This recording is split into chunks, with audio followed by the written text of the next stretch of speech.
I'm Jon Sicotte, executive editor of the Brewer Magazine. Welcome to another edition of the Brewer Magazine podcast. We're here in Columbus, Ohio during the 2025 Ohio Craft Brewers Conference. And a lot of things, obviously, education going on. People are learning new things. But one of the things that's been really important, especially going forward, and we've talked about this in the past, is alternate beverages, stuff outside of beer, going beyond beer. Is it something that your brewery should be doing? What are the avenues that are best for you? And we have Max here from 50 West in here. Yeah, thanks for coming in. Yeah. And you actually just left in what we're going to talk about at a seminar about adding THC, but into your beverage portfolio. But first, how are things going with 50 West? And tell us a little bit about how things have been going there. Yeah, great. Winters are a slow time. I think a lot of people can commiserate with that. So it offers a good time for us to kind of like step back and look at our business and make sure we're prepared for when everything ramps back up and in warm weather, people start drinking again, distribution kind of kicks back off. But big thing for us in 2024 was we opened a new tap room. It's like 30 minutes away north from our current tap room in Cincinnati, so we're hitting more of that suburb scene, and it's this really beautiful distillation and interpretation of what 50 West is and the what it really can be in real life. If anyone watching has ever been to 50 West in its original location, it's kind of Frankenstein together. We came up with all these ideas and we put the whole thing together, and now it's like we figured out something that works, and now this is the first time we got to like carbon copy that in like a beautiful and intentional way that's not Frankenstein together and flows well, and so we're seeing some of the early successes of that tap room, and we're excited about 2025. Well, let's go back. What was the Frankenstein? I've been there. I know exactly what you're talking about, but you guys have pieced together so many things. What's there now? What started and how have you built towards what that location is? So we started as like a traditional 2012, a traditional like gastropubby brew pub, right? So chef-driven food, beer that was made right behind the bar. We had 24 taps. We focused a lot on educating people within craft beer in the early days. In 2012 was early days in Cincinnati. We're a little bit behind the national curve as far as craft beer goes, and we were focused on educating and making cool stuff. And then we watched the craft beer industry really explode. And we started to diversify ourselves. And while we were expanding, we actually went across the street. Long story short, we eventually shut down that gastropub, and those are actually our offices now. And we do a little bit of private events there. But what we grew into, which was across the street, is it started as basically like a pole barn that had a bar in it, and that we put larger production in. But the space that we inherited had 6 volleyball courts attached to it. So it was a volleyball bar, with a giant barn basically attached to it. And so we started running volleyball leagues and getting into this kind of like space where craft beer meets active lifestyle and people socializing after work and having a way to do that, right? So we saw that space, we really liked it. It guarantees a crowd on Mondays or Tuesdays when we used to be slow at the restaurant. Now it's like, hey, we got the volleyball league showing up, and the second 5 o'clock hits, the space gets filled with people. So we eventually, through a lot of trial and tribulation, we had a kayaking thing at one point, but a lot of trial and tribulation put in. There's a burger restaurant that's really a part of our identity now. It's kind of like this 1950s retro root beer stand of the future is what we're calling it. And so think milkshakes, crinkle cut fries, smash burgers, etc. And then it flows into a giant beer garden, and then that beer garden meets the existing space with the 6 volleyball courts and the production. And then we eventually put in pickleball courts as well. So now it's kind of building on that idea that this active lifestyle league branding identity that we were building, we could further that into pickleball, and pickleball became a giant thing across America, everybody knows. And what I was talking about, our new location in Deerfield, Ohio, is like a beautiful representation of all those things that kind of like, it's like our original space looks like a house that you built a bunch of additions onto, and you can kind of see the seams. The new place is seamless. Nice. And it's always, you guys started, it's always about the beer first, but like you said, diversifying, even as what you guys were from the beginning to what you are now, another new addition. What, when it comes to THC, what do you see there that is just the thing that a brewery, first off, it's now legal to have Delta 9 in Ohio as a part of it.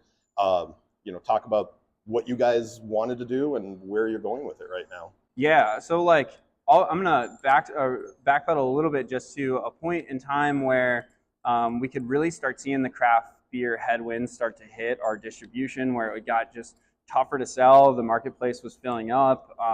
We had really good relationships and a great distributor that was taking us to market, but it just got a lot harder to sell. And then consumer preference started to shift, right? And that big first one that we all saw and noticed, and a lot of craft brewers resisted, was seltzer, right? And it was like White Claw's the thing. We're like, that's not out of our playbook. That's like, we're artisans and we're making, and like that's silly stuff. But really, I see that as like the point that we can all look back to and be like, hey, that's when the consumer preference started shifting, and like people started building those beverages into like new occasions in their life, and it's really solidified and codified over time. So we came out. We were too late for the seltzer craze, right? But I recognized that it was a moment. So we actually created a hard lemonade, and I went after like some of the FMB space because we're from Cincinnati. We have a good relationship with Kroger. I would walk up and down Kroger shelves, and I would see like, hey, there's this seltzer category that other local craft brands are also going after, and we're too late for that, and that thing looks like a bloodbath.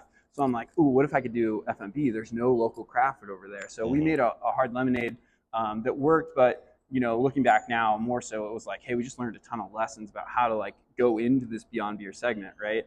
And then fast forward some time, specifically related to beyond beer, we launched a vodka seltzer, like an RTD, over our own bar. And so now we had, the beers that we make, we actually came out with a non-alcoholic product that was like a hop water, right? And then we had the hard lemonade and the vodka seltzer. And then we had canned wine too. That was the only thing that we sell that's to this day that's not a 50 West product, is canned wine. Gotcha. And we just used, like a lot of craft brewers do, our own tap rooms as this insight into the world of consumerism and what they want from us. And we could see broken down. We actually have broken down per order right now, which is pretty cool. But we know like, hey, every order that comes through, the 10% chance that you're going to grab a vodka seltzer over a beer. And so we had all these numbers put together, and what it really told was this picture of people's preference and how it was shifting away from beer, and how people wanted to use these other types of beverage in their lives with occasion, and them coming back to the bar and telling us, oh, I took home this 4-pack of that, or the vodka seltzer or the hard lemonade, and how it fits in their life. So we just kept, as craft beer continues to wane, we're putting all of our efforts in that bucket for the most part, right? But we're exploring other options, and I noticed the opportunity for expanding that offering set into THC. I started seeing retailers carry it, and really like one of the moments for me that just really opened my eyes was talking to a lot of our core, our best partners at retail, our core, retail list, and asking them, seeing these products show up on their shelves, and I'm asking them like, hey, how's that doing? And they're like, we can't even keep it in stock. Like usually the conversation went, we have a problem. It quickly went to, we have a problem with the distributor, because like that's how on fire the category was they were just blaming the distributor because they couldn't get enough product. So I'm like, oh, this is an interesting space. So the more I learned about the way that the law works in Ohio, and the more questions I asked, the further down the road we got to developing our own. And it eventually turned into what it is now. Our brand is called Sunflower. The social media is Drink Sunflower. And you can also find it on just the 50 West pages. But we're selling it at all 3 of our tap rooms, and then around Cincinnati, we're self-distributing it right now. And it's really just, it's serving another occasion. It's growing the pie. There's these people that that don't drink alcohol, and they want to they want to have a reason to go to the brewery still. It's breweries really are the true third spaces nowadays. Right. What they mean to a community is far different than where we started, and far more than like a coffee shop, right? And so because of those those things, it's like, hey, we want to make as many people happy as we possibly can. So if you're coming to the brewery and you don't drink alcohol, it's like, hey, you're still welcome here, and we've got these other products that are available. And so the THC thing's been really fun. Yeah. And how long has it been going on now for you guys? Yeah, so it took us over a year to develop the product, and then we launched it in September of 2024. Nice. And the one thing I think sometimes people are like, oh, you're diversifying this. There is only a certain segment. You're still considering yourself a brewing company, a beer company first and foremost. You're just adding to that portfolio. Do you see a certain, do you have a percentage goal of sales? How do you determine, like, is this going to be a success? Because obviously it's just going to be a small fraction of your overall sales. Totally. Yeah, we definitely still consider ourselves a brewery. We're not abandoning that by any means. And I think, part of what needs to be said is that, like, because of the headwinds in craft beer, it's mostly on the distribution side, right? Like we're all seeing losses on the go to market end, but like not as a lot of craft brewers are still like doing pretty okay in their own tap rooms. Now I don't want to speak for everybody because maybe that's not true, but we're doing pretty okay in our own tap room. So it started as just like, let's appease more people, let's make more people happy, let's create a product that more people can engage with in the spaces. And then the way that we're still learning every day about going to market with it and what our retailers need, and how much it really can serve. So we're, as far as like what volume determines success, it's I think it's changing as as we grow and we learn more and we get deeper into the territory that we're trying to serve. And I think it's ever evolving. But we're talking to distributor partners right now who are putting some volume numbers in our ear, and we know what we do in house. But yeah, it's more significant than I thought it could be. Oh, really? I will say that.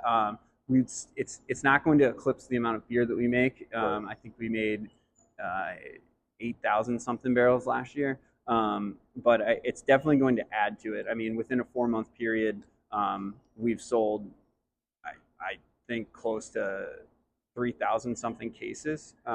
So it's flying. I mean, that's pretty good movement. Yeah, certainly, the run rate across 52 weeks, it's not gonna, we're not gonna turn into a THC company, but like it's a beneficial, and like just, it's underwriting some of that loss that we're all seeing. Yeah. And it's fun to be in the category, to be honest. It's invigorating. It's a new world. It's kind of the Wild West still. Retailers are excited about it. Customers are excited about it. It's, you can just see it in the trade where you're like going out to sample craft beer at a store, and like people kind of walk by the table sometimes and it's like, yeah, whatever, tried it, old news. And then this stuff, it's like everyone's captivated by it. And the demographic is wild too. It's everybody. Yeah, and probably, are you seeing, like you said, you're seeing a wide variety, but do you feel this is a younger person, a younger demo that you're being able to pull in that maybe have seen you around for 12, 13 years now, and they're like, oh, my dad likes that, and now you have these 21-year-olds coming of age, and they're like, well, I'm not really into the beer thing, but now I can go and grab a burger and grab one of these drinks as well. Do you see that that's kind of an influence that's going forward? So it's really interesting that you bring that up, actually, because that's what I thought we were building. I was like, hey, like this is, there's this trend amongst younger generations that like more moderation and like more interest in NA, et cetera. And we've seen, NA companies blow up like Go Brewing and Athletic. And but like, to be honest, it's been really eye-opening that it's not them. It's an older demo. It's more skewed towards women. It's I think the easiest occasion type and like demo to point at right now is there's a lot of like it's not really cannabis users, right? Because like they just go smoke real weed and they're fine with that. They probably look down upon the beverages, right? Like this is like kids play to them. But like a lot of it's like soccer moms and like people that like are it's like a little bit older. It's a lot of times people with kids. It's people that like are used to having a glass of wine before bed or a couple of beers or something, and now that they're switching into this category because they want to wake up and not feel as groggy, or that not be hungover the next morning. And so we're seeing a lot of that, a lot of just like, I guess it's kind of a page out of like the standard like NA beer book, where it's like in the regards to like these sober curious people that are like, hey, I still drink, but also I reach for an NA to like moderate my consumption. Yeah. It's kind of like that. We're seeing people that like, they're not like anti-beer. I think it's helping actually sell more beer probably, and then they leave with some THC, and then they kind of have one of those before they go to bed. Yeah. Has it changed your strategy then when you're seeing, like, you probably went in thinking one thing, now you're seeing another? Does that mean you have new thoughts on marketing, new thoughts on flavors, how you guys are branding this? What's the thought process going forward there, if you're just seeing it from these last 5 months or so? For sure, yeah. There's definitely a lot of those considerations, and we built a separate social media for Instagram to like give it a little bit of space. We also gave it different branding to give it a little bit of space from 50 West, so that it had like this opportunity to breathe and grow on its own. Obviously, our brand as 50 West influences it, but then it can like be its own thing to people as well and sell on its own merit. And that being said, it's like some of the best liquid we've ever put in a can. It feels kind of Slumdog Millionaire in this way that it's like everything we've ever learned has like come to this point where we've like made this really beautiful liquid. But that aside, it's our thoughts on marketing are starting to shift. I don't want to change the brand a whole lot the way it looks, just because it's been out there and people like it. That might be a mistake, to be honest. Maybe we should change it, and it's still like, maybe we look back at this in 10 years and we're like, dude, that was early days, we could have changed the label. But right now I think it's I don't think that the label specifically like targets younger demo. It's pretty, it's colorful, it's got like a little sunflower guy on it, and he's like kind of basking in sunflower rays, or sunlight rays rather. But the social media imagery may change a little bit. It definitely was started with like a little bit more of like a younger demo in mind. And what we're figuring out is like, for instance, like my sister, she's 38 years old, she has 3 kids, she's a stay-at-home mom. She is not a cannabis user. She's not gonna like sneak outside and smoke a joint, but she has an entire shelf in her home filled with these brands, and not just ours. Like she's buying all kinds of stuff, and she's sharing them with guests, and they're using them in their own household as kind of like nightcaps, right? Mm-hmm. So now I got to think about a little bit more like, how are we going to shift it to talk to her? So to answer your question, yes, I think that we need to rethink some of our marketing strategy a little bit. But it's all, we're learning as we go. I mean, it's I think we're doing a lot of the due diligence on the liquid side, as far as like making a really food safe product. Making sure that the liquid tastes great, doing all the red tape and compliance stuff, but we're kind of building the plane as we fly it with like, who's the consumer and how do we get it to market and what's the pricing strategy, and like all that is definitely still it's still a project. It's still a draft we're working on. Well, we're here in Columbus. You just sat in on a seminar that had some producers from Minnesota, here in the state, and some and people like that. Did you learn anything that you're like, wow, we weren't think about this, or it reinforced exactly what you were thinking and going forward for what you guys had? I think more in reinforcing, to hear the guys from Minnesota talk. I mean, that market is, I think, the most mature in the country. Mm-hmm. They had the advocacy board, guy from the guild on there. He's like the official lobbyist for Minnesota's craft beer guild, and like how they got their regulation set up is, I think I was the most interested in what he had to say. Some of the conversation was about how brewers do it, and like obviously we've gotten to that point, and I've crossed that threshold. But what we're looking at in the state of Ohio right now is like how regulation gets put together, because we're in this weird middle step where the state tried to ban it and then said, okay, no, we're not going to ban it. It's allowed to be here, but we're pre any taxes, this is what's wild is like there's no age gating right now. It needs to be age gated. There needs to be excise tax, so the state sees their buck from it. There needs to be like a system and a rubber stamp created by regulation through the state of Ohio that they officially recognize. And what that'll do is it'll open up the retail channel at large, right? Because right now we're dealing with like mom and pop independent retailers, but no chain is on board, right? Like I can't sell it to Kroger. Yeah. But as soon as all that happens, Kroger will come on board. Every big wholesaler will come on board.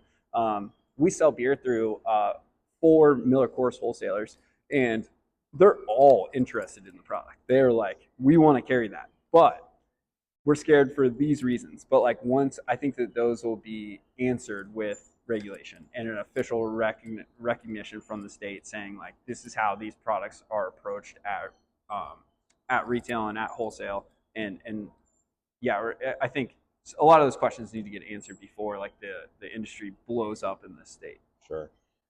Take it in internal for you guys. I'm sure your brewers, every brewer loves new innovations, but how is it just, like you said, you have almost another company now. You're putting, a different website, different things, social media and stuff. How much extra has that added to your plate? Is it meant to new employees or people diversifying their jobs? I mean, how has it been for you guys being able to just get that part set up? Yeah. So, obviously one advantage to craft brewers is that we all have the infrastructure to do this already, right? And so like we can I joke around and I'm like, hey, we could carbonate milk and put it in a can, right? So like we're all set up to make it.